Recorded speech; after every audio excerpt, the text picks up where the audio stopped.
Most people know of the Columbine school shooting, but most do not know the full story and details of this tragic event. This event made the country more aware that violence can happen anywhere. In this speech, I will inform you about the killers, the aftermath, and the massacre. First is some background information on the two shooters involved in this massacre.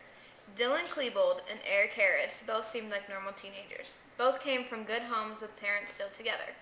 Dylan Klebold was born and raised in Denver, Colorado. Eric Harris, however, moved several times throughout his childhood because his father was in the Air Force. After his father settled his family, they lived in Littleton, Colorado. The two kids met in middle school and they remained close friends. As they entered high school, they had trouble fitting in and were frequently picked on by athletes and other students. Other than that, the two worked together at a pizza parlor. They did normal things such as play video games, watch movies, etc.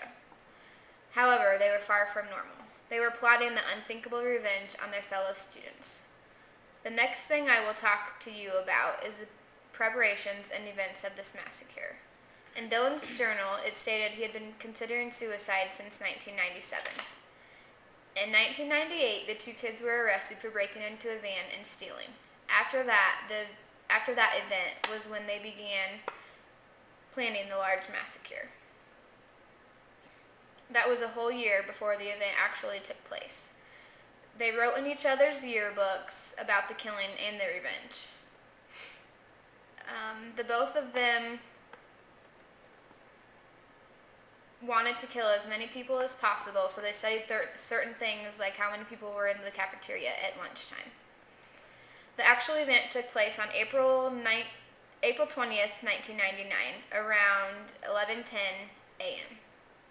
The boys carried with them two 20-pound bombs in a duffel bag and put them by the student's backpack in the cafeteria. They went back out to their cars to wait for the bombs to explode, but the bombs did not go off. Their original plan had failed, but they decided to go back into school anyways.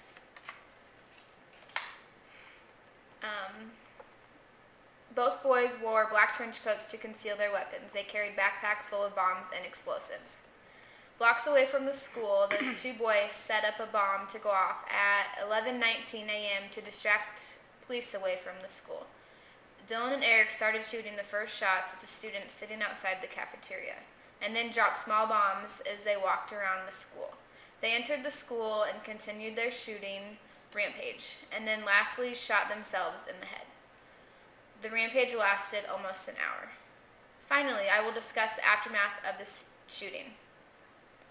About 2,000 students went to Columbine High, and confirmation of those dead didn't come out until the day after the shooting. Dylan and Eric killed 13 people and injured several more. They fired 188 rounds of ammunition, and 30 of the 76 bombs they dropped did explode. Many people believe these two young men committed the crime because they were picked on, also due to violent video games, movies, music, and because they were depressed. No one will ever know the exact reason. In conclusion, I have informed you about the killers, the massacre, and the aftermath of the Columbine school shooting. This event made the country more aware that violence can happen anywhere. The Columbine school shooting will always be remembered as a tragic event in the United States. This has made the country more aware and cautious about violence in schools. The students that were killed will never be forgotten.